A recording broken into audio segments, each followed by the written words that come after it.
சிறப்பான தேர்தல் பிரச்சார கூட்ட நிகழ்ச்சியை கலந்து கொண்டு சிறப்பித்துக் கொண்டிருக்கின்ற செயலாளர் முன்னாள் அமைச்சர் சட்டப்பேரவை அறிவிச்சார் கடம்பூர் சி ராஜ் அவர்களே, நிகழ்ச்சியிலே கலந்து கொண்டிருக்கின்ற முன்னாள் அமைச்சர் மாவட்ட செயலாளர் சகோதரர் திரு SP சண்முகநாதன் அவர்களே, முன்னாள் அமைச்சர் வார்த்தகனை செயலாளர் சகோதரர் சீதா செல்லப்பாண்டியன் அவர்களே, நிகழ்ச்சியிலே பங்கு பெற்றிருக்கின்ற அனைத்து இந்திய அண்ணா திராவிட முன்னேற்ற கழகத்திலே பல்வேறு பொறுப்புகளை வைக்கின்ற நிர்வாகிகளே, நம்முடைய கூட்டணியில் அங்கம் வைக்கின்ற பாரதிய ஜனதா கட்சி, பாட்டாளி மக்கள் கட்சி மற்றும் நம் கூட்டணியில் அங்கம் வைக்கின்ற கட்சியினுடைய நிர்வாகிகளே, தொண்டர்களே, வாரியந்து சிறப்பித்துக் கொண்டிருக்கின்ற பெரியோர்களே, தாய்மார்களே, வாக்கா பெருமக்களே, தொழிலாளர் நண்பர்களே, விவசாயிகளே, விவசாய தொழிலாளிகளே, பத்திரிகையாளர், ஊடகங்களே, அத்தனை பேருக்கும் என்னுடைய முதற்க நன்றி கலந்த வணக்கம்.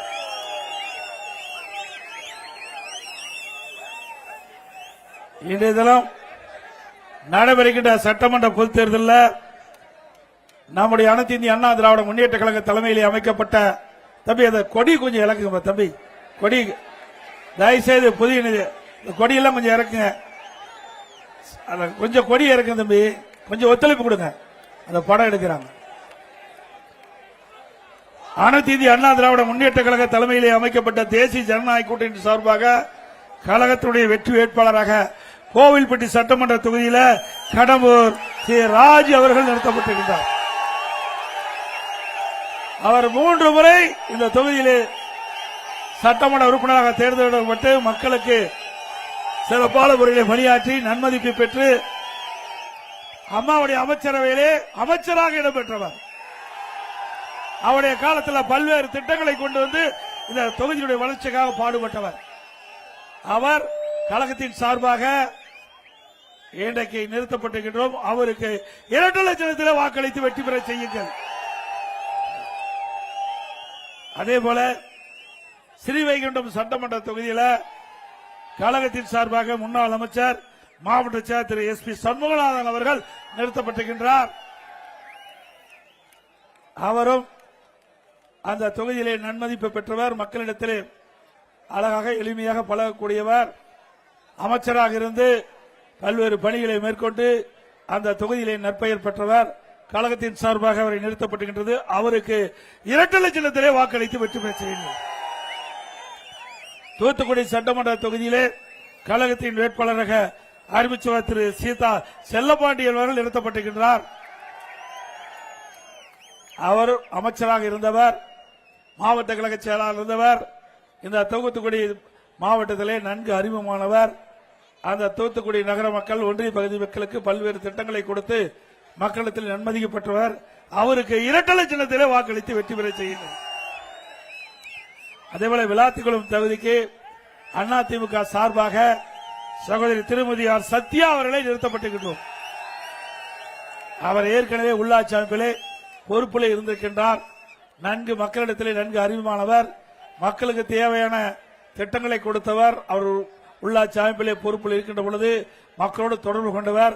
அப்படி மக்களுக்காக பணியாற்றக்கூடிய சகோதரி திருமதி ஆர் சத்யா அவர்களுக்கு 2 லட்சத்திலே வாக்களித்து வெற்றி பெற செய்யுங்கள். ஆக கோவில்பட்டி சட்டமன்ற தொகுதி, ஸ்ரீவைகுண்டம் சட்டமன்ற தொகுதி, தூத்துக்குடி சட்டமன்ற தொகுதி, விளாத்திக்குளம் சட்டமன்ற தொகுதியில் இருக்கின்ற கழக வெற்றி வேட்பாளருக்கு 2 லட்சத்திலே வாக்களித்து வெற்றி பெற செய்யும்.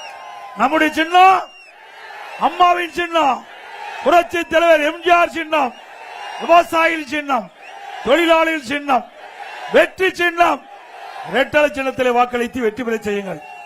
நம்ம கூட்டணியில் அங்கம் வைக்கின்ற அம்மா மக்கள் முன்னேற்ற கழகத்தின் சார்பாக ஒட்டப்பிடாரம் சட்டமன்ற தொகுதியிலே போட்டியிடுகின்ற அருமை சகோதரர் ஆர் சுந்தர்ராஜ் அவர்களுக்கு குக்கர் சின்னத்திலே வாக்களித்து வெற்றி பெற செய்யுங்கள். அவர் ஏற்கனவே சட்டமன்ற உறுப்பினராக இருந்தவர். அந்த தொகுதியிலே பல்வேறு பணிகளை சிறப்புற பணியாற்றியவர். மக்களிடத்திலே நன்மதிப்பு பெற்ற அருமை சகோதரர் சுந்தர்ராஜ் அவர்களுக்கு குக்கர் சின்னத்திலே வாக்களித்து வெற்றி பெற செய்யுங்கள். திருச்செந்தூர் சட்டமன்ற தொகுதியில் நம் கூட்டணியில் அங்கமைக்கின்ற பாரதிய ஜனதா கட்சியின் சார்பாக போட்டியிட இருக்கின்றாங்க. அவர்களுக்கு தாமரை சின்னத்திலே வாக்களித்து வெற்றி பெற செய்யும்.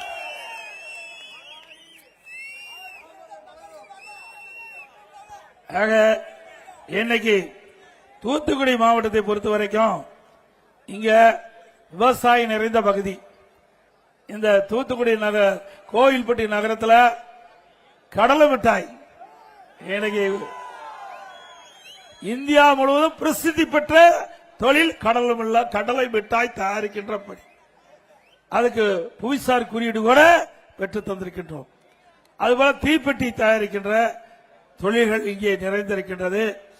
ஆக வேளாண்மை, விவசாயம் மற்றும் தீப்பெட்டி தயாரிக்கின்ற தொழிற்சாலை, கடலை மிட்டாய் தயாரிக்கின்ற தொழில் நிறுவனங்கள் நிறைந்த பகுதி இந்த கோயில்பட்டி சட்டமன்ற தொகுதி.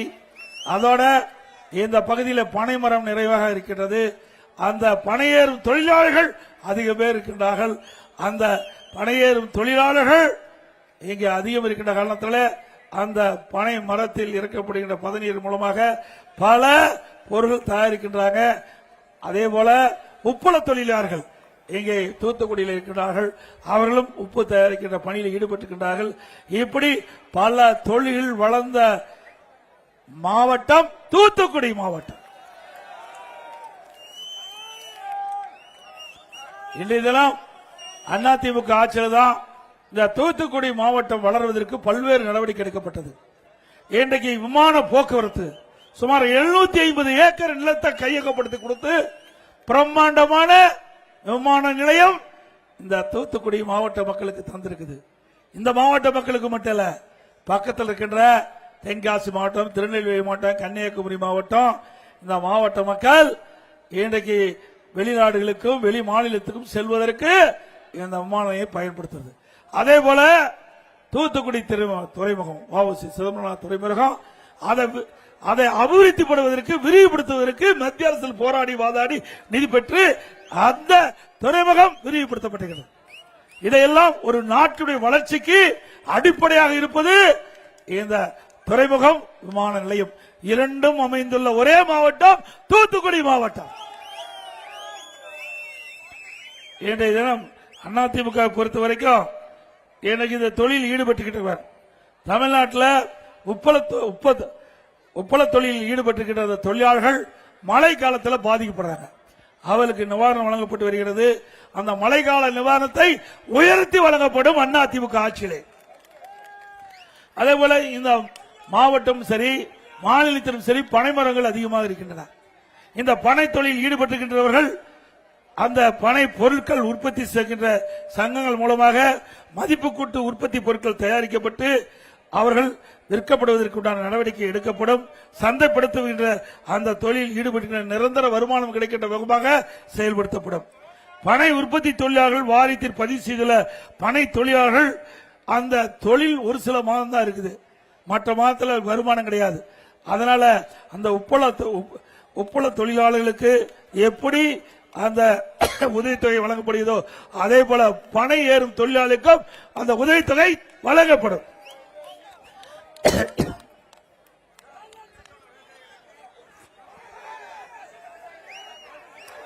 அதே போல பனை தொழில் பனை மரம் ஏறுகின்ற பொழுது விபத்தில் ஏற்பட்டு உயிரிழந்தா தற்போது கொடுக்கப்படுகின்ற நிதி உதவியை உயர்த்தி 10 லட்சம் ரூபாய் அந்த குடும்பத்துக்கு நிவாரண தொகை வழங்கப்படும். பணியேறும் தொழிலாளருக்கு அவர்களுக்கு தேவையான உபகரணங்கள் விலையில்லாமல் வழங்கப்படும்.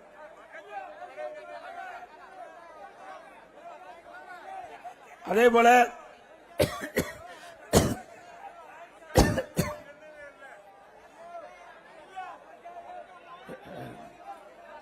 இன்றைக்கு அதிமுக ஆட்சியில் பல்வேறு திட்டங்களை நிறைவேற்றி கொடுத்திருக்கிறோம். சிந்திச்சு பாருங்க, ஒரே ஆண்டில் 11 அரசு மருத்துவக் கல்லூரி மருத்துவமனை கொண்டு வந்து தமிழகத்திலே ஒரு வரலாற்றை படைத்த அரசாங்கம் அதிமுக அரசு. கல்வியில சிறந்த மாநிலம் என்று சொன்னா அது தமிழ்நாடு.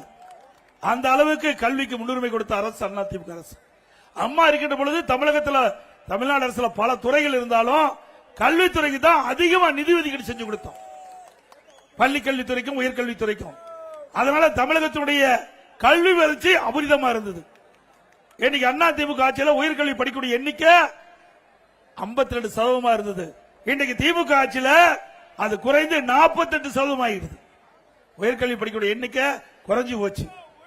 அதிமுக ஆட்சியில் 68 கலை மற்றும் அறிவியல் கல்லூரி கொடுத்தோம், 21 பாலிடெக்னிக் கல்லூரி கொடுத்தோம், 4 பொறியியல் கல்லூரி, 4 வேளாண்மை கல்லூரி, 5 கால்நடை மருத்துவக் கல்லூரி, ஆராய்ச்சி நிலையம் கொடுத்தோம், பாலிடெக்னிக் ஐடி கல்லூரி கொடுத்தோம்.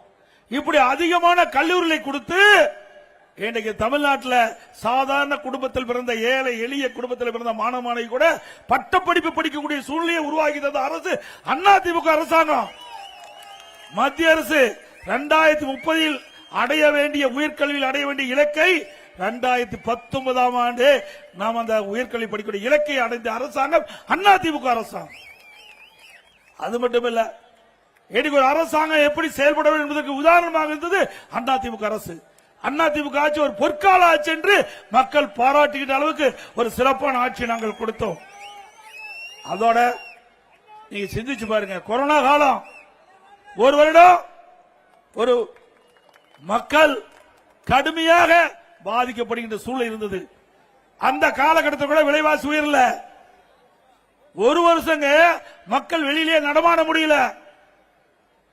அந்த வைரஸ், கொரோனா வைரஸ் தொற்றால் பாதிக்கப்பட்டா உயிரிழக்க வேண்டிய நிலை ஏற்பட்டுடும். அதையெல்லாம் கருத்திலே கொண்டு அதிமுக அரசு மக்களை கண்ணை இமைகாப்பதை போல பாதுகாத்தோம்.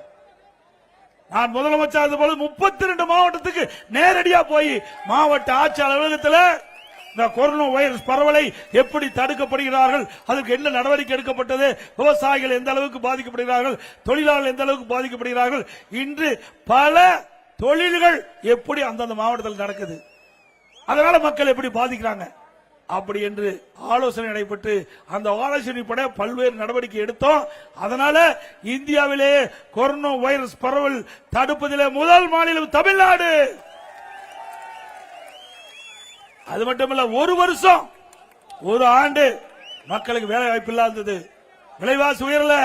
ஒரு ஆண்டு ரேஷன் கடையில் விலை இல்லாம அரிசி கொடுத்தோம், விலையெல்லாம் பருப்பு கொடுத்தோம், விலையெல்லாம் என்ன கொடுத்தோம், சக்கரை கொடுத்தோம். இந்தியாவில ஒரு வருடம் ரேஷன் பொருட்கள் கொடுத்த ஒரே அரசாங்கம் அதிமுக அரசாங்கம். ₹1 வருமானம் கிடையாது. டாஸ்மாக் மூடப்பட்டது, பத்திரப்பதிவு கிடையாது, ரோட் டாக்ஸ் கிடையாது, ஜிஎஸ்டி கிடையாது. இப்படி வருவாய் இல்லாம ₹1 வருமானம் இல்லாம கொரோனா வைரஸ் பரவலை தடுப்பதற்கு 40,000 கோடி செலவழிச்சோம். அப்ப கூட பொருளாதாரம் முன்னேற்றம் தான் இருந்தது. அப்படி வருவாய் இல்லாத ஒரு அரசாங்கம் நடத்திய ஒரே அரசாங்கம் அதிமுக அரசாங்கம். அந்த காலகட்டத்தில் மாணவர்கள் மன உளைச்சல் இருந்தாங்க. மாணவர்கள் மன உளைச்சல் என்னுடைய கவனத்தை கொண்டு வந்தாங்க. அரசு பள்ளியில் படிக்கின்ற மாணவர்கள் ஓராண்டு வீணாகிவிட்டதே என்று அவர் மன உளைச்சல் இருந்தாங்க. கல்லூரி மாணவர்கள் மன உளைச்சல் இருந்தாங்க. அந்த மன உளைச்சல் மீட்டெடுப்பதற்கு அரசு பள்ளியில் படிக்கின்ற மாணவர்கள் மற்றும் தனியார் பள்ளியில் படிக்கின்ற அத்தனை மாணவர்களுக்கும் ஆல் பாஸ் போட்டு கொடுத்தோம். கல்லூரியில் படிக்கின்ற மாணவர்களுக்கு ஆன்லைன்ல வகுப்பு, ஆன்லைன்ல தேர்வு, சிறப்பா படிச்சாங்க. அவர்கள் பட்டப்படிப்பு பட்டம் பெற்றாங்க. பட்டப்படிப்புல இது அதிமுக ஆட்சியுடைய சாதனை. அந்த காலகட்டத்தில் அம்மா உணவகம், இன்றைக்கு ஏழைகள் வேலை இல்லாம இருக்கிறாங்க, கஷ்டப்படக்கூடாது என்பதற்காக இன்றைக்கு அம்மா உணவகத்தின் மூலமாக உணவு தயாரிக்கப்பட்டு சுட சுட 3 வேளை 7 லட்சம் பேருக்கு தமிழ்நாட்டில் கொடுத்தோம். இந்திய வரலாற்றில் எந்த மாநிலத்திலும் ஒரு நாளைக்கு 7 லட்சம் பேருக்கு 3 வேளை உணவு கொடுத்த வரலாறு கிடையாது. கர்ப்பிணி தாய்மார்கள், மாற்றுத்திறனாளிகள், முதியோர்களுக்கு அவர் வீட்டுக்கே சென்று உணவு கொடுத்த ஒரு அரசாங்கம் அதிமுக அரசாங்கம். இப்படி எந்த அரசாங்கமும் செயல்பட முடியல. நான் முதலமைச்சர் பொறுப்பேற்ற பிறகு கடுமையான வறட்சி, குடிப்பதற்கு கூட தண்ணி கிடையாது. அந்த காலகட்டத்தில் கூட அனைத்து இந்திய அண்ணா திராவிட முன்னேற்ற கழக அரசு தனி கவனம் செலுத்தி திறமையா செயல்பட்டு மக்களுக்கு பிரச்சனை இல்லாமல் தங்கு தடை இல்லாமல் பாதுகாக்கப்பட்ட நீர் கொடுத்த அரசு அதிமுக அரசு. பிறகு டெல்டா மாவட்டம் கடுமையான புயல், வெள்ள சேதம், அதையும் சரி செஞ்சோம். அதுக்கு பிறகு கொரோனா, அதையும் சரி செஞ்சோம். இப்படி மிக மிக ஒரு கடுமையான சோதனையான நேரத்தில் கூட ஒரு சிறப்பா செயல்பட்டு திறமையான அரசாங்கம் என்பதை நிரூபித்து காட்டிய அரசாங்கம் அதிமுக அரசாங்கம்.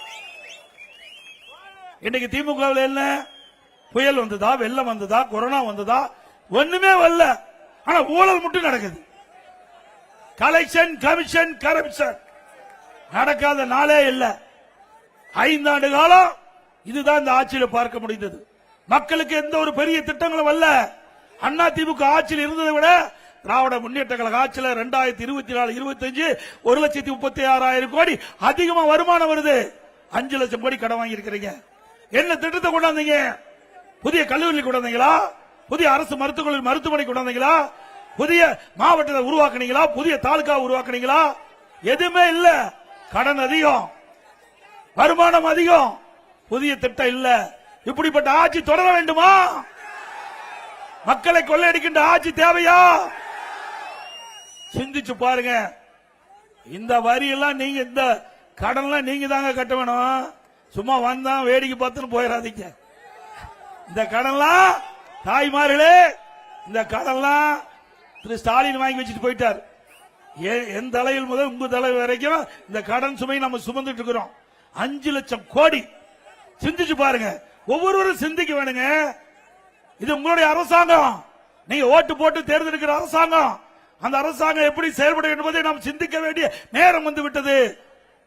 73 ஆண்டு காலம் தமிழகத்திலே 2021 வரை 73 ஆண்டு காலம் பல கட்சிகள் ஆண்டு இருக்குது. காங்கிரஸ், திமுக, அண்ணா திமுக, திமுக, அண்ணா திமுக, திமுக, இப்படி பல ஆட்சிகள் செய்து 2021 தமிழ்நாட்டுடைய கடன் 4,86,000 கோடி. திமுக ஆட்சிக்கு வந்து 2021 இப்ப 2026 வரைக்கும் 5 லட்சம் கோடி கடன். அத்தனையும் கொள்ளையடிக்கப்பட்டு விட்டது. இப்படி கொள்ளையடிக்கிற ஆட்சி தொடர வேண்டுமா? அது மட்டுமல்ல, ஸ்டாலின் சொன்னார் 2021 தேர்தல் அறிக்கையில் குறிப்பிட்டார், திராவிட முன்னேற்ற கழகம் ஆட்சிக்கு வந்தா அரசு காலி பணியிடங்கள் 3 லட்சம், அரசு சார்ந்த காலி பணியிடங்கள் 2 லட்சம், மொத்தம் 5 லட்சம் காலி பணியிடங்கள் அரசின் சார்பா இருக்குது. அதை அனைத்தும் நிரப்பப்படும் சொன்னார். கடந்த கூட்டத்தை சட்டமன்ற கூட்டத்தொடரில் குறிப்பிட்டார். திராவிட முன்னேற்ற கழகம் 5 ஆண்டுல 94,000 அரசு காலி பணியிடங்கள் நிரப்பப்பட்டது. ஆனா 5 ஆண்டுல ஓய்வு பெற்றவருடைய எண்ணிக்கை 1 லட்சம் பேர். ஓய்வு பெற்றவருடைய எண்ணிக்கை 1 லட்சம். பணி நிரப்பப்பட்டது 94,000. அதுல 6,000 கம்மி. ஏற்கனவே 5 லட்சம், 5,56,000 காலி பணியிடங்கள் இன்றைய தினம் இருக்குது. இப்போ பேசுறார் ஆண்டுக்கு 1 லட்சம் காலி பணிகள் நிரப்பப்படும். எங்க நிரப்பின? ஏற்கனவே உனக்கு வாய்ப்பு கொடுத்தாச்சு. அந்த வாய்ப்பை பயன்படுத்தி காலி பணியை நிரப்பல. அதிமுக ஆட்சிக்கு வந்தா படித்த இளைஞர்களுக்கு முழுமையாக வேலைவாய்ப்பு கிடைக்கின்ற விதமாக நடவடிக்கை எடுக்கப்படும். டிஎன்பிசி, அந்த டிஎன்பிசி மூலமாக அதிகமாக வேலைவாய்ப்பு உருவாக்கி தந்த அரசு அதிமுக அரசாங்கம் தான். அந்த டிஎன்பிசி கூட தேர்வு எழுதுதல் முறைகேடு மிக மிக தில்லுமுள்ளு செஞ்சாங்க. முறைகேடு நடந்தது. அதை கூட முழுமையா இந்த அரசால தேர்வு நடத்த முடியாத திறமையற்ற கையிலாகாத அரசு தொடர வேண்டுங்களா? விலைவாசி இன்னை முட்டுக்கிட்ட அளவுக்கு உயர்ந்து போச்சு. இன்றைக்கு ஏழைகள் பாதிக்கிறாங்க. அந்த பாதிப்பிலிருந்து மீட்டெடுப்பதற்கு ஏதாவது நடவடிக்கை எடுத்தாங்களா? திட்டம் தீட்டி கொடுத்தாங்களா? எதுவுமே இல்ல. திட்டம் போடுறாங்க கொள்ளையடிப்பதற்கு, திட்டம் போடுறாங்க ஊழல் செய்வதற்கு. ஆனா மக்கள் படுகின்ற துன்பத்தில் இருந்து விடுபடுவதற்கு எந்த ஒரு புதிய திட்டமும் கிடையாது. இன்னைக்கு விலைவாசி என்ன? அதிமுக ஆட்சியில இன்னைக்கு 1 கிலோ அரிசி இதெல்லாம் நான் மாளிகை கடையில் வாங்கிட்டு வந்திருக்கிறேன். ஏன்னா இந்த ஆட்சியுடைய அவலங்களை மக்கள் தெரிந்து கொள்ள வேண்டும் அல்லவா? இன்றைக்கு பெரும்பாலும் தமிழகத்தில் சுமார் 70% பேர் சாதாரண குடும்பத்தை சேர்ந்தவர்கள். அப்படிப்பட்டவர்கள் இந்த விலைவாசி கடுமையாக பாதிக்கப்படுகிறார்கள். அப்படி பாதிப்பிலிருந்து மீட்டெடுப்பதற்கு இந்த அரசு எந்த நடவடிக்கை எடுக்கப்படவில்லை. பச்சரிசி, சாப்பாட்டு அரிசி 1 கிலோ அதிமுக ஆட்சியில் 40 ரூபாய், திமுக ஆட்சியில் 75 ரூபாய். பொன்னி புழுங்கல் அரிசி 1 கிலோ அதிமுக ஆட்சியில் 45, திமுக ஆட்சியில் 75. இட்லி புழுங்கல் அரிசி 1 கிலோ அதிமுக ஆட்சியில் 30 ரூபாய், திமுக ஆட்சியில் 55 ரூபாய். கடலெண்ணெய் 1 கிலோ அதிமுக ஆட்சியில் 130 ரூபாய், திமுக ஆட்சியில் 200 ரூபாய். நல்லெண்ணெய் 1 கிலோ அதிமுக ஆட்சியில் 250, திமுக ஆட்சியில் 500 ரூபாய். துவரம்பருப்பு 1 கிலோ அதிமுக ஆட்சியில் 74, திமுக ஆட்சியில் 120. உளுத்தம்பருப்பு 1 கிலோ அதிமுக ஆட்சியில் 79, திமுக ஆட்சியில் 120. இதெல்லாம் அன்றாடம் மக்களுக்கு தேவை.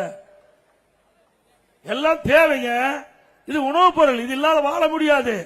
ஆக இப்படி விலை ஏறுகின்ற பொழுது விலை கட்டுப்படுத்துவதற்கு இந்த அரசு எந்த நடவடிக்கை எடுக்கல. ஆனா அதிமுக அரசாங்கம் விலை கட்டுப்பாட்டு நிதி என்று நான் முதலமைச்சர் இருந்த காலத்தில் கூட்டுறவுத்துறைக்கு 100 கோடிக்கு ஒதுக்கப்பட்டு எந்த உணவுப் பொருள் விலை ஏறுகிறதோ அந்த உணவுப் பொருள் எந்த மாநிலத்தில் விலை குறைவாக கிடைக்கிறதோ அங்க போய் கூட்டுறவுத்துறையின் மூலமாக கொள்முதல் செய்து கொண்டு வந்து தமிழகத்தில் விலை ஏற்றத்தை தடுத்த அரசாங்கம் அதிமுக அரசாங்கம். ஏழைகள் பாதிக்க கூடாது என்பதற்காக அதிமுக அரசு விழிப்போடு இருந்து செயல்பட்டது என்பதை நேரத்தில் சுட்டிக்காட்டுறேன். அதே மாதிரி கட்டுமான பொருட்கள் விலை இனிமேல் திமுக ஆட்சி இருக்க வரைக்கும் வீடே கட்ட முடியாது. கனவுல வேணா வீடு கட்டி மகிழலாம். திமுக ஆட்சியில் அதிமுக ஆட்சி ஒரு யூனிட் எம்சான் 3000 ரூபாய், திமுக ஆட்சியில் 6000 ரூபாய். ஒரு யூனிட் ஜல்லி 2000 ரூபாய் அதிமுக ஆட்சியில், திமுக ஆட்சியில் 5500. ஒரு டன் கம்பி 40000 ரூபாய் அதிமுக ஆட்சியில், திமுக ஆட்சியில் 65000. ஒரு செங்கல் அதிமுக ஆட்சி 7 இருந்து 8 ரூபாய், இப்போ 12 ரூபாயிலிருந்து 14 ரூபாய்க்கு விற்குது. சிமெண்ட் ஒரு மூட்டை 240 ரூபாய் அதிமுக ஆட்சியில், திமுக ஆட்சியில் 350 ரூபாய். மரம் 200% உயர்ந்து போச்சு. வீடு கட்ட முடியுமா? ஏங்க 5 ஆண்டுல இவ்வளவு விலை உயர்ந்தா எப்படி நடுத்தர மக்கள் ஏழை மக்கள் வீடு கட்டி அவர்கள் வாழ முடியும்? திரு ஸ்டாலின் அவர்கள் 2021 சட்டமன்ற பொதுத் தேர்தல் போது திராவிட முன்னேற்ற கழக தேர்தல் அறிக்கையில் குறிப்பிட்டார், இன்றைக்கு கட்டுமான பொருட்கள் விலை ஏறுகின்ற பொழுது அத்தியாவசிய பட்டியலில் சேர்க்கப்பட்டு விலை குறைப்பதற்கு நடவடிக்கை எடுக்கப்படும் என்று தெரிவித்தார். சட்டமன்றத்தில் நான் கேட்டேன், திரு ஸ்டாலின் அவர்களே 2021 சட்டமன்ற பொதுத் தேர்தலில் நீங்க கொடுக்கப்பட்ட வாக்குறுதி நிறைவேற்றுங்க. கட்டுமான பொருள் விலை உயர்ந்து விட்டது, அத்தியாவசிய பட்டியலில் சேர்க்கப்பட்டு விலை குறைப்பதற்கு நடவடிக்கை எடுக்குன்னு சொன்னா எந்த நடவடிக்கை எடுக்கல. இங்க திறமையற்ற முதலமைச்சர், பொம்மை முதலமைச்சர் நாட்டை ஆண்டு கொண்டிருக்க என்ன தெரியுது? நீங்க நேற்று பாருங்க, உதாரணத்துக்கு நேற்று தினம் தேர்தல் அறிவிப்பு வெளியிடுறார். இந்த டிவி எல்லாம் பார்த்திருப்பீங்க. அறிவிப்பு வெளியிட்டதையும் முடிஞ்ச உடனே நிருபர் கேட்கிறார், என்னங்க இந்த அறிவிப்புல சில விளக்கம் கேட்கிறேன்னு. உடனே அங்க இருக்கிற RS பாரதி அதெல்லாம் சொல்ல முடியாது, அதெல்லாம் சொல்ல முடியாது, தெரிஞ்சா தானே முதலமைச்சர் சொல்ல முடியும். பாருங்க, டிவி போட்டு பாருங்க. அவரு நான் சொல்றாரு, அது சொன்னா தப்பு தப்பா சொல்லுவாருன்னு இவர் இந்த RS பாரதி அந்த தேர்தல் தயாரிக்கின்ற குழு உறுப்பினர் சொல்லுவாங்க, அவர்கிட்ட கேட்க வேணுங்கிறார். அப்புறம் எதுக்கு திமுக தலைவர், இந்த கட்சிக்கு எதுக்கு தலைவர்? அண்ணா திமுக தலைவர்னா அண்ணா திமுக கட்சி வெளியிட்டா அதுல 297 அறிவிப்புகள், அதை நேரடியாக நான் பார்த்தேன். என்னென்ன அறிவிப்பு மக்களுக்கு தேவை, எப்படி இப்படி கொண்டு போனா அது போய் மக்களுக்கு போய் சேரும் என்று எங்களுக்கு தெரியும். அதை நாங்க சொல்றோம். ஆனா இருக்கிற முதலமைச்சர் பொம்மை முதலமைச்சரா போயிட்டார். வேற என்ன தெரியும்? ஒண்ணுமே தெரியல. அதோட இன்றைக்கு பழனி திருக்கோயில் இருக்குது, பழனி முருகன் கோயில். அதுல அறநிலைத்துறைக்கு சொந்தமான கோயில். அதுல 162 கோடி ரூபாய் எடுத்து 11 திட்டத்துக்கு செலவு செய்யறாங்க. திட்டம் கொண்டு வாங்க, நாங்க வரவேற்கிறோம். ஆனா அரசாங்க பணத்திலிருந்து செலவு பண்ணணும். இன்னைக்கு கோயில் பணத்திலிருந்து எப்படி செலவு பண்ணலாம்? அப்படி இந்த கோயிலுடைய வளர்ச்சிக்கு தான் அந்த பக்தர்கள் காணிக்கா கொடுக்கறாங்க. அந்த காணிக்கை கொடுக்கின்ற பணம் அந்த கோயிலுடைய வளர்ச்சிக்கு பயன்படுத்த வேண்டும். இதுதான் நம்முடைய பக்தருடைய கனவு. அதுதான் காணிக்கையா செலுத்துறாங்க. ஆனா திமுக ஆட்சியில இதிலையும் கமிஷன் பெறுவதற்கு அறநிலைத்துறை சார்பாக இருக்கின்ற பழனி திருக்கோயில் இருக்கின்ற நிதியை எடுத்து 11 திட்டத்துக்கு செலவு செய்து டெண்டர் விட்டு இன்னைக்கு உயர்நீதிமன்றம் தடையாணை வழங்கிட்டு. ஏன் அரசாங்கத்தில் பணம் இல்லையா? நீங்க அரசு பணத்திலிருந்து செலவு பண்ணுங்க. யார் வேண்டாங்களா? புதிய திட்டத்தை கொண்டாங்க. எத்தனை திட்டத்தை கொண்டாந்தாலும் பரவாயில்ல, தேவையான நிதி இருந்தா திட்டத்தை அறிமுகப்படுத்துங்க, மக்களுக்கு நன்மை செய்ய. ஆனா கோயில் பணத்தில் எடுத்து செலவு செய்து எந்த விதத்தில் நியாயம் என்று பொதுமக்கள் கேள்வி கேட்கிறாங்க. என்னிடத்தில் பல கோரிக்கை மனு வந்திருக்குது. அதன் அடிப்படையில் தான் இதை நான் தெரிவிக்கின்றேன்.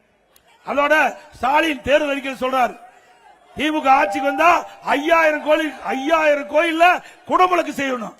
திரு ஸ்டாலின் அவர்களே, இன்னைக்கு நீங்க குடமுழுக்கு செஞ்சு பத்திரிகையில் வந்திருக்குது பாருங்க, பத்திரிகையில் வந்திருக்குது. எதுல? திருச்சி சமயபுரம் மாரியம் கோயில்ல அங்க திருப்பணி நடைபெற்று அந்த மண்டபத்தில் மேற்கூரை இடிஞ்சு விழுந்து ஒரு பெண் பலியாயிருக்கிறாங்க. திரு ஸ்டாலின் திறந்து வச்சது. இப்பதான் திறந்து வச்சார். திறந்து வச்சா ஒரு உயிர் போயிட்டு 2 பேர் காயம் அடைஞ்சிட்டாங்க. இவ 5000 திருப்பணி நடத்தப்படும் சொல்றார். 5000 கோயிலுக்கு குடமுழுக்கு செய்யணும். ஏற்கனவே குடமுழுக்கு செஞ்சு இப்ப உயிர் பலி ஆகிட்டு இருக்குது. ஸ்டாலின் அவர்களே, உங்களுடைய ஆட்சி நிலை இதுதான் என்பதை நேரத்தில் தெரிவிக்க வேணும். அதோட கொடுத்தது அதே போல திராவிட முன்னேற்ற கழக ஆட்சியில் ஓட்ட உடசு பஸ் தான் ஓடிட்டு இருக்குது. உண்மைதானே? அந்த பஸ்ல ஏறி இறங்கினா தான் உயிர் நிச்சயம். அரசாங்க பஸ்ல அது நகர பேருந்துல ஏறி இறங்கினா தான் நம்முடைய உயிர் நிச்சயம். அந்த பஸ்ல பார்த்தா மேற்கூரை பிரிச்சுட்டு போகுது. மழை காலத்தில் கொடை பிடிச்சிட்டு தான் போகணும். ஓட்ட உடச பேருந்து பேரிச்சம்பளத்துக்கு விற்கிற அளவுக்கு இது பேருந்து ஆகிப்போச்சு. சிவகங்கையில ஒரு ஓட்டுநர் டயர் தேஞ்சு போச்சுன்னு போய் கலெக்டர் ஆபீஸில் எழுதிட்டு போயிட்டார். இந்த பேருந்து ஓட்டுனா விபத்து ஏற்பட்டு. இன்னைக்கு சென்னையில அந்த பிளாட்பாரம் அது உடஞ்சு போய் அந்த பெண் அதுக்குள்ள விழுந்து நடந்து ஓடிட்டே இருக்கிறாங்க. சத்து போட்டு அந்த டிரைவர் நிறுத்தினால உயிர் தப்பிச்சுது. அப்புறம் டயர் கல்லிட்டு ஓடுது. இப்படி மோசமான பேருந்து தமிழகத்தில் இயக்கிட்டு இருக்கிறாரு. மேலும் 10,000 பேருந்து புதுசா வாங்கணும். இப்படியே தான் சொன்னார். 5 ஆண்டு காலம் புதிய பேருந்து வாங்கன்னு சொல்லி கடைசி வரை 2,500 பேர் தான் வாங்கினாங்க. பேருந்து தான் புதுசா வாங்கினாங்க. அதிமுக ஆட்சியில் 2015-16 வரை 15,000 பேருந்துகள் புதிய பேருந்துகள் வாங்கி கொடுத்தோம். புதிய பேருந்துகள் வாங்கி மக்கள் பயன்பாட்டு கொடுத்த அரசு அதிமுக அரசு.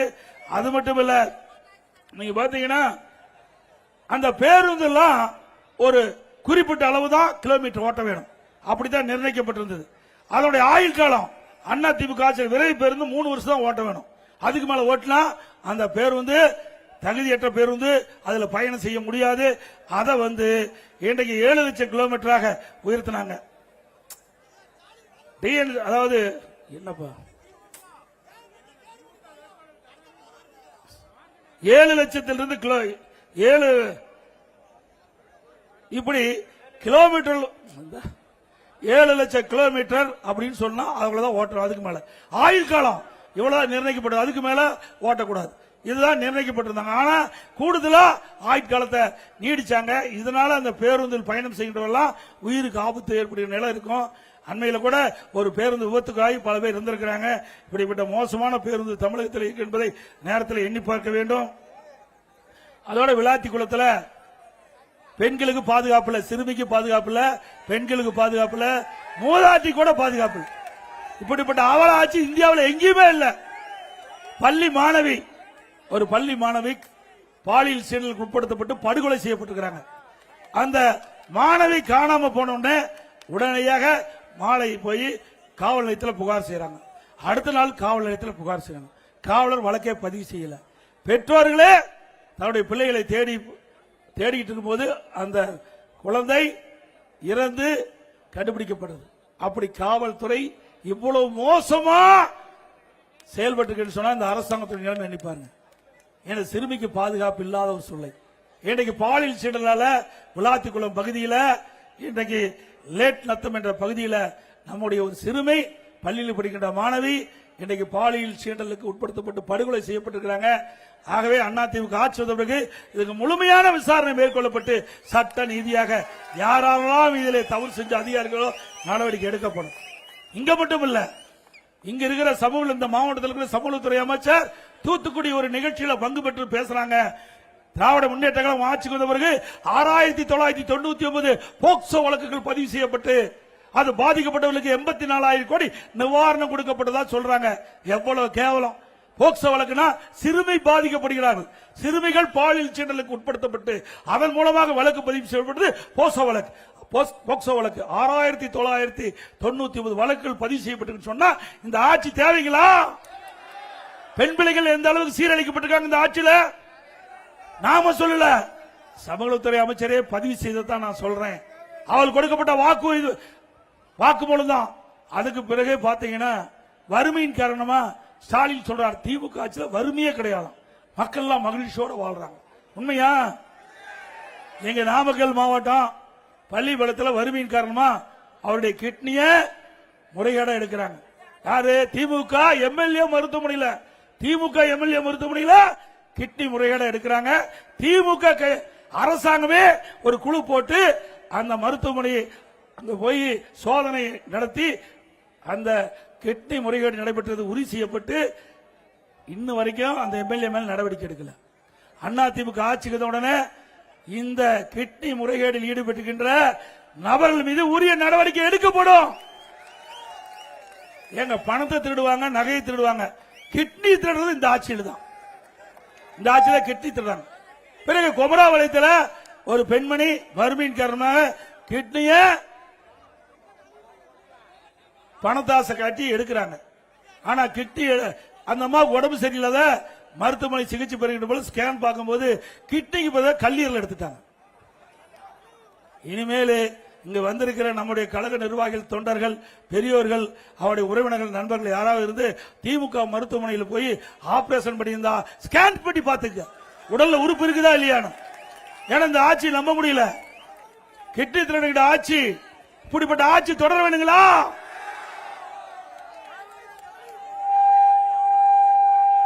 டாஸ்மாக் கொள்ள, உங்களுக்கு டாஸ்மாக்னா யாருன்னு தெரியும். யாருங்க?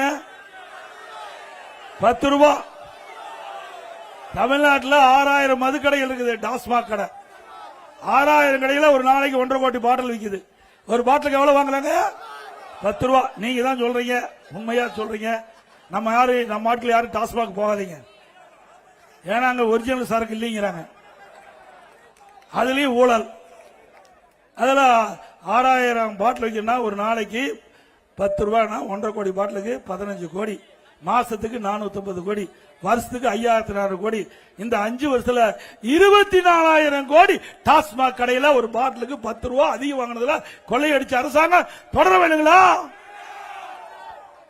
இன்றைக்கு அமலாக்கத்துறை அதை கண்டுபிடிச்சு நடவடிக்கை எடுக்கிறது, நீதிமன்றத்தில் வழக்கு இருக்குது. அதே போல நகர்ப்புற வளர்ச்சித்துறை, குடிநீர் வழங்கத்துறையில முறைகேடு நடைபெற்றதாக அமலாக்கத்துறை ஆதாரத்தோடு அவள் மீது நடவடிக்கை எடுக்க வேண்டும்னு இன்னைக்கு சட்ட ஒழுங்கு டிஜிபிக்கு ஆதாரத்தோடு அறிக்கை அனுப்பிச்சு இதுவரைக்கும் எஃப்ஐஆர் பதிவு இல்லை. அதிமுக சார்பா நீதிமன்றத்துக்கு போன நீதிமன்றம் அமலாக்கத்துறை கொடுக்கப்பட்ட ஆதாரம் சரி, அவர்கள் மீது சம்பந்தப்பட்டவர்கள் மீது எஃப்ஐஆர் பதிவு செய்ய வேண்டும் தீர்ப்பு கூறியும் இதுவரைக்கும் நடவடிக்கை எடுக்கல. அதிமுக ஆட்சி வந்த பிறகு சட்ட நீதியாக தவறு செய்தல் மீது நடவடிக்கை எடுக்கப்படும்.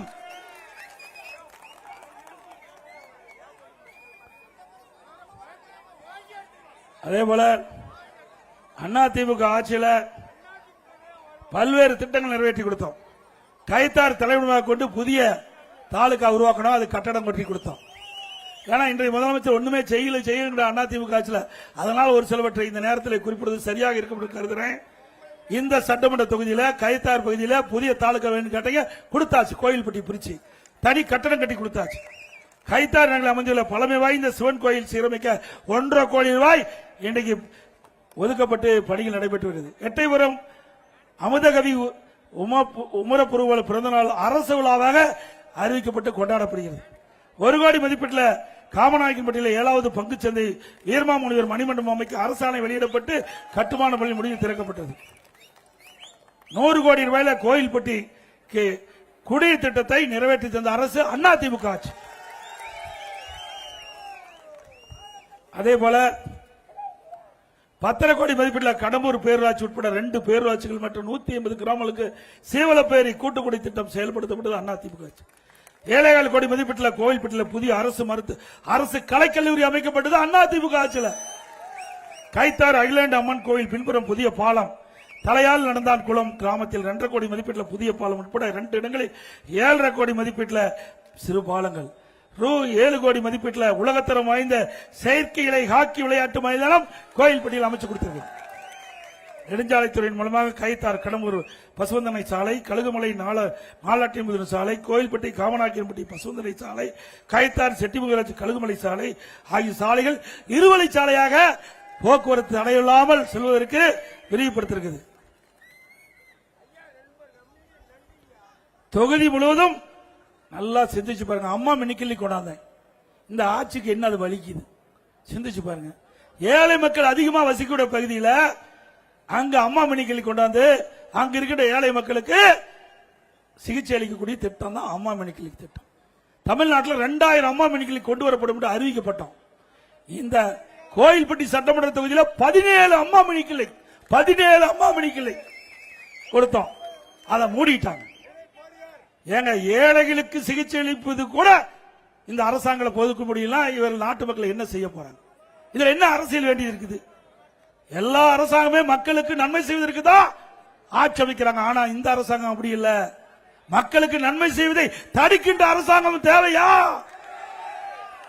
ஒவ்வொரு அம்மா மினிக்கிளைகளும் ஒரு எம்பிபிஎஸ் டாக்டர், ஒரு செவிலியர், ஒரு மருத்துவ உதவியாளர் அந்த மருத்துவமனையிலே செயல்படுவார்கள். அங்க இருக்கின்ற ஏழை மக்கள், அவர்கள் வசதியற்ற ஏழை மக்கள், அந்த மக்களுக்கு சிகிச்சை அளிக்கக்கூடியதான் அம்மா மினிக்கு கொண்டாந்தோம். மிக சிறப்பாக செயல்பட்டது.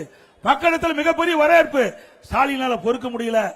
அதனால ஏழைகளுக்கு சிகிச்சை அளிக்கக்கூடிய திட்டத்தை கூட நிறுத்திய அரசாங்கம் தான் திரு ஸ்டாலின் மாடல் அரசாங்கம் என்பதை மக்கள் உணர வேண்டும். மீண்டும் அதிமுக ஆட்சி அமையும். இந்த அம்மா மினிக்கு திட்டம் 17 இடத்திலும் தொடரும். அதேபோல இங்க டிபிடி தொழிற்சாலை இதுக்கு 18% ஜிஎஸ்டி இருந்தது, 12% குறைச்சோம். மீண்டும் மத்திய அரசு வலியுறுத்தி 5% ஜிஎஸ்டி வரியை குறைச்சது. தீப்பெட்டி மற்றும் பட்டாசு தொழிலாளர் நலன் காக்கும் வகையில் புதிய நலவாரியம் அதிமுக ஆட்சியில் அமைக்கப்பட்டது. புகழ்பெற்ற கோயில்பட்டி கடலை மிட்டாய்க்கு புவிசார் குறியீடு அதிமுக பெற்று தரப்பட்டது. கோயில்பட்டி அரசு தலைமை மருத்துவமனையில் 10 கோடி மதிப்பீட்டில் தாய் சேய் நல மைய கட்டிடம் அமைக்கப்பட்டது அதிமுக ஆட்சி தான். பல கோரிக்கை வச்சிருக்கிறீங்க.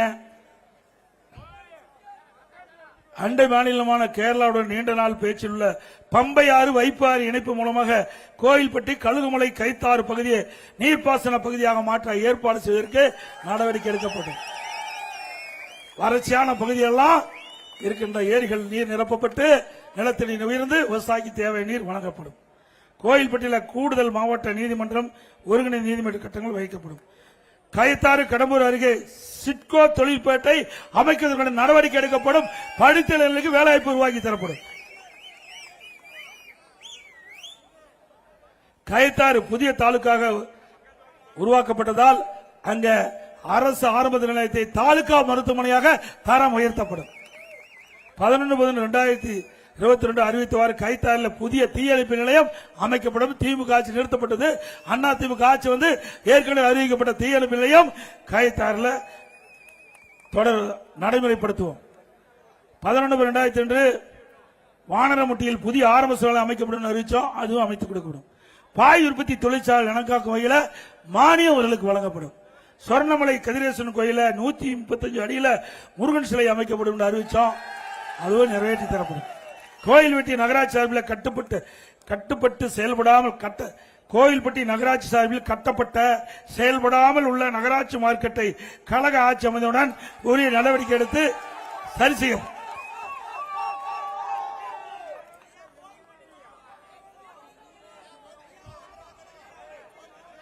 அதேபோல அதிமுக ஆட்சியில் நிறைய திட்டங்களை நிறைவேற்றி கொடுத்திருக்கிறோம்.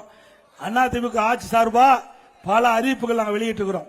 அதில் சில முக்கியமான அறிவிப்புகள் இந்த நேரத்தில் குறிப்பிடுவது பொருத்தமாக இருக்கின்ற கருதுறேன். அதிமுக ஆட்சியில் திமுக ஆட்சியில் மின் கட்டணம் உயர்ந்து போச்சு. இன்னைக்கு மின்சாரத்தை தொட்டா தான் ஷாக் அடிக்கும், மின் கட்டணத்தை கேட்டாவே ஷாக் அடிக்குது. அந்த அளவுக்கு மோசமான ஆட்சி. அதிமுக ஆட்சியில் இருந்ததை விட திமுக ஆட்சி வந்தவர்கள் 52% மின் கட்டணம் உயர்த்திட்டாங்க. ஆண்டுக்கு 5%, 3 வருஷத்துல 15% மின் கட்டண உயர்வு. இப்ப 67% மின் கட்டணம் உயர்ந்து போச்சு. கடைக்கு பீக் அவர் டபுள் சார்ஜ் வாங்குறாங்க. அதுபோல இன்னைக்கு உள்ளாட்சி துறையில இன்னைக்கு நகராட்சி, மாநகராட்சி, பேரூராட்சியில வீட்டு வரி 100% உயர்த்தியாச்சு. ஆண்டுக்கு 6% வீட்டு வரி உயர்த்துறாங்க. 2 வருஷம் 12% உயர்த்திட்டாங்க. கடைக்கு 150% வரி உயர்வு, அதையும் ஆண்டுக்கு 6% உயர்த்திருக்கிறாங்க. குடிநீர் கட்டணம் உயர்ந்து போச்சு.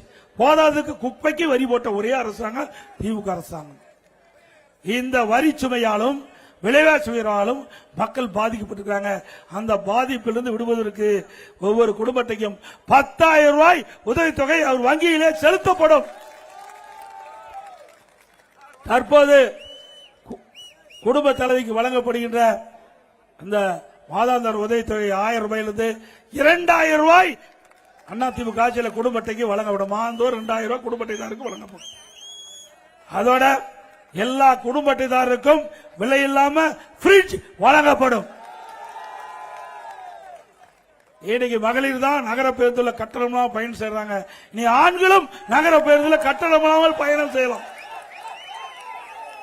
அதே போல ஒவ்வொரு வீட்டிற்கும் ஆண்டுக்கு 3 கேஸ் சிலிண்டர் விலையில்லாமல் வழங்கப்படும். நம்முடைய பெண்கள் பணிக்கு செல்வதற்கும் பணி முடிந்து வீடு திரும்புவதற்கும் அம்மா இருசக்கர வாகனம் மானியத்தில் வழங்கப்படும். 5 லட்சம் பேருக்கு வழங்கப்படும். ஒவ்வொரு அம்மா இருசக்கர வாகனத்துக்கு 25,000 மானியம் வழங்கப்படும். ஒவ்வொரு ஆண்டும் பொங்கல் தொகுப்பு கொடுக்கிறோம். அதோட ஒவ்வொரு ஆண்டும் 1000 ரூபாய் பொங்கல் பரிசு வழங்கப்படும். நம்முடைய தாய்மார்களுக்கும் நம்முடைய சகோதரிகளுக்கும் ஒவ்வொரு தீபாவளி என்றும் பட்டுப்புடவை வழங்கப்படும். அதேபோல இன்றைக்கு மாணவர்கள் இளைஞர்கள் வாங்கிய கல்விக் கடன் ரத்து செய்யப்படும். விவசாயிகள் தொடக்க வேளாண் வாங்கிய பயிர்க்கடன் தள்ளுபடி செய்யப்படும். இன்றைக்கு இந்த நகர பகுதியில் இன்றைக்கு சாலை ஓரமாக கடை வச்சிருக்காங்க. கூட்டுறவு சங்கத்தில் வாங்கிய கடன் தள்ளுபடி செய்யப்படும். ஆட்டோ ஓட்டுநர்கள் ஆட்டோ இந்த சங்கத்தில் பதிவு செய்யப்பட்டு புதிய ஆட்டோ வாங்கினா 75,000 மானியம் வழங்கப்படும். ஆட்டோ ஓட்டு மாற்றுத்திறனாளி கூட்டுறவு சங்கத்தில் வாங்கிய கடன் முழுவதும் தள்ளுபடி செய்யப்படும். அதுபோல ஒவ்வொரு குடும்ப அட்டைதாருக்கும் விலையெல்லாம் அரிசி வழங்குறோம். அதே போல அதிமுக ஆட்சி அமைந்த உடனே விலையில்லா பருப்பு, விலையில்லா எண்ணெய் வழங்கப்படும். ரேஷன் கடையில் நிறைய அறிவிப்புகள் இருக்குது. அதே போல படித்த இளைஞர்கள் வேலைவாய்ப்பில் பதிவு செய்யப்பட்டு வேலை இல்லாமல் இருக்கின்றவர்களுக்கு மாதந்தோறும் 2,000 ரூபாய் பட்ட படிப்பு படித்த மாணவர்களுக்கு வழங்கப்படும். பிளஸ் 2 வரை படித்தவர்களுக்கு 1000 ரூபாய் வழங்கப்படும்.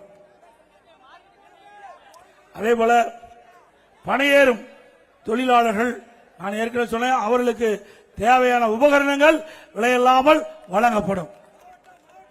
ஒப்பள தொழிலாளர்கள் அவர்களுக்கு அந்த வழங்கப்படுகின்ற அந்த மழைக்கால நிவாரண உதவி உயர்த்தி வழங்கப்படும். அதே போல 65 வயது முதிர்ச்சி அடைந்த மீனவர்களுக்கு மீனவ நலவாரி மூலமாக 2,500 ரூபாய் ஓய்வூதியம் வழங்கப்படும். அனைத்து முதியோர்களுக்கு வழங்கப்படும் ஓய்வூதியம் 2,000 ரூபாயாக உயர்த்தி வழங்கப்படும். அதோட பருத்தி மற்றும் மிளகாய், உணவு தானியம், அந்த சிறுதானியம் அந்த பயிரிடுகின்ற விவசாயிகளுக்கு அவர்களுக்கு தகுந்த விலை நிர்ணயம் செய்யப்பட்டு அவர்களுக்கு அரசாங்கம் தேவையான அளவுக்கு நிதியுதவி வழங்கப்படும். அந்த விளைபொருளுக்கு தேவையான விலை நிர்ணயம் செய்யப்பட்டு அவர்களுக்கு அதிமுக ஆட்சியில் வேளாண்மை சிறக்க நடவடிக்கை எடுக்கப்படும்.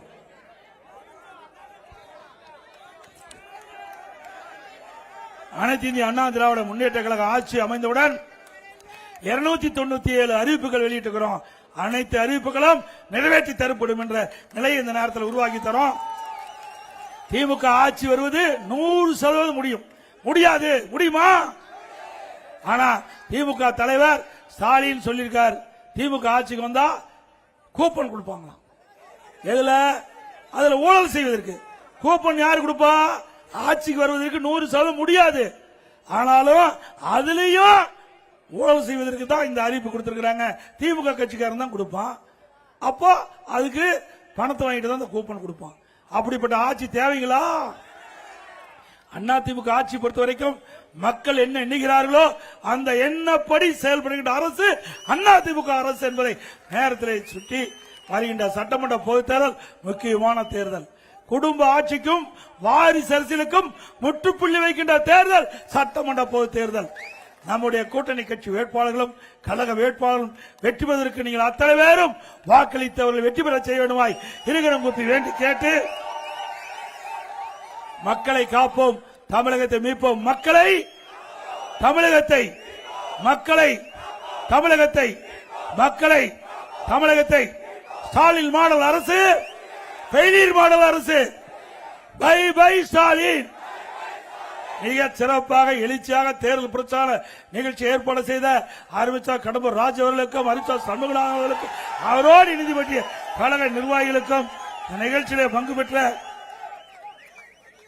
கழக நிர்வாகிகள் அத்தனை பேருக்கும், கூட்டணி கட்சி சேர்ந்த தலைவர்களுக்கும் மற்றும் இந்த நிகழ்ச்சியில கலந்து கொண்டிருக்க என் சின்னத்துறை அவர்களுக்கும், திரு NK பெருமாள் எக்ஸ்எம்எல்ஏ அவர்களுக்கும், திரு மோகன் எக்ஸ்எம்எல்ஏ அவர்களுக்கும், திரு சின்னப்பன் எக்ஸ்எம்எல்ஏ அவர்களுக்கும், திரு சரவண பெருமாள் அவர்களுக்கும், திரு PA ஆறுமுக நயினார் அவர்களுக்கும், திரு ஹென்றி அவர்களுக்கும், திரு நீல மேகவரணம் எக்ஸ்எம்எல்ஏ அவர்களுக்கும் மற்றும் பாஜக வடக்கு மாவட்ட தலைவர் திரு சரவண கிருஷ்ணன் அவர்களுக்கும், பாஜக மாவட்ட தலைவர் திரு சித்ராங்கன் அவர்களுக்கும், பாமக வடக்கு மாவட்ட செயலர் திரு வேலுச்சாமி அவர்களுக்கும், பாமக மத்திய மாவட்ட செயலர் திரு லட்சுமணன் அவர்களுக்கும், பாமக தெற்கு மாவட்ட செயலர் திரு பரமகுரு அவர்களுக்கும், அம்மா மக்கள் முன்னேற்ற கழக மாவட்ட செயலர் திரு பி ஜானியேல் சாலமோகன் மணிராஜ் அவர்களுக்கும், பாமக வடக்கு மாவட்ட செயலர் திரு பூலாக பாண்டியன் அவர்களுக்கும், பாமக மாவட்ட செயலாளர் திரு பொன்ராஜ் அவர்களுக்கும், தமாக மாவட்ட தலைவர் திரு என்பி ராஜகோபால் அவர்களுக்கும், தமாக மாவட்ட திரு எஸ்.ஆர். விஜயதீலன் அவர்களுக்கும், தமிழக முன்னேற்ற கழக மாவட்ட திரு